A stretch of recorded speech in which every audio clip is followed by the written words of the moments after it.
Olá, hoje vamos falar da máquina de Carnot. Vamos começar definindo máquina térmica. O que é máquina térmica? É um dispositivo capaz de receber uma energia externa, agir em ciclo e transformar essa energia recebida em trabalho útil. Sabemos da segunda lei da termodinâmica que não tem como essa conversão ser 100% eficiente, então parte dessa energia é descartada por uma fonte fria. As máquinas térmicas operam com fluido de trabalho. É o fluido de trabalho que recebe essa energia externa, age ciclicamente para fornecer o trabalho e termina fornecendo essa energia de rejeite. Para o trabalho ser constante, ser sempre ofertado, é necessário que haja esses ciclos. Por que a gente fala da máquina de Carnot? Quer dizer, é uma máquina ideal, não existe no mundo real. Por que falar dela? Assim como na cinética dos gases, falando de um processo ideal, a gente compreende melhor os processos reais. É mais fácil de equacionar. O que tem de especial a máquina de Carnot? Todos os processos são reversíveis. Um processo reversível é uma mudança que pode ser desfeita, uma mudança que pode ser desmudada, pode ocorrer na trajetória reversa.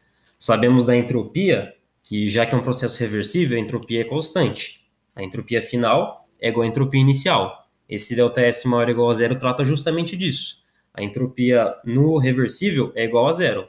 Nos reais é maior que zero. Não tem como uma operação em ciclo terminar com uma entropia negativa, ser menor do que começou. Algumas equações que são relevantes para a gente.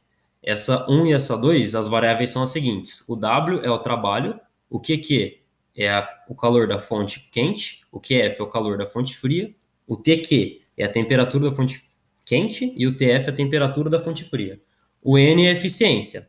Sobre a eficiência, o cálculo geral, não só para máquinas térmicas, mas para qualquer situação que você vai encontrar eficiência. Como que calcula? É aquilo que você quer dividido pelo aquilo que precisa ser fornecido para você conseguir o que você quer.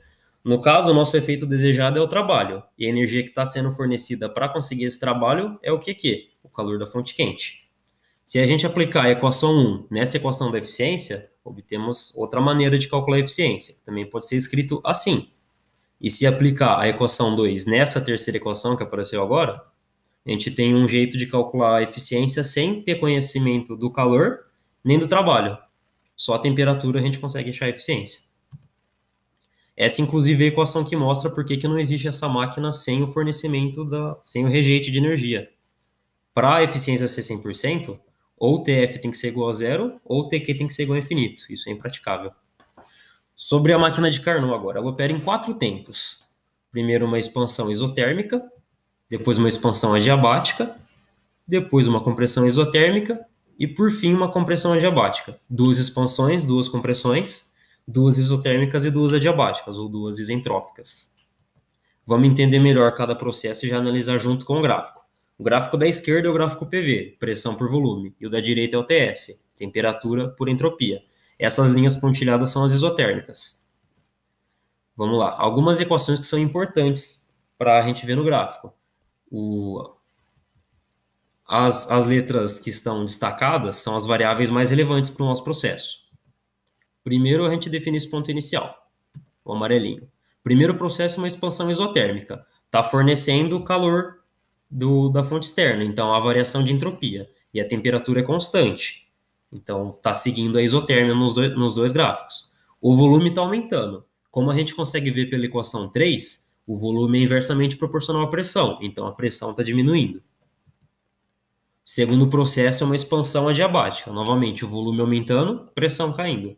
Como não está tendo troca de calor com o meio, a entropia é constante, mas está tendo variação de temperatura dentro do sistema. Então passa para outra isoterma. De TQ vai para TF.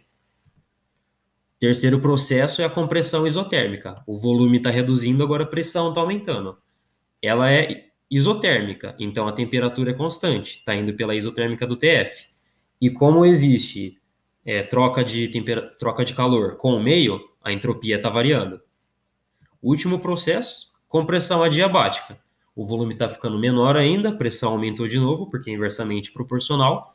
Não está tendo troca de calor com o meio, então a entropia é constante. E houve aumento da temperatura, foi de TF para TQ.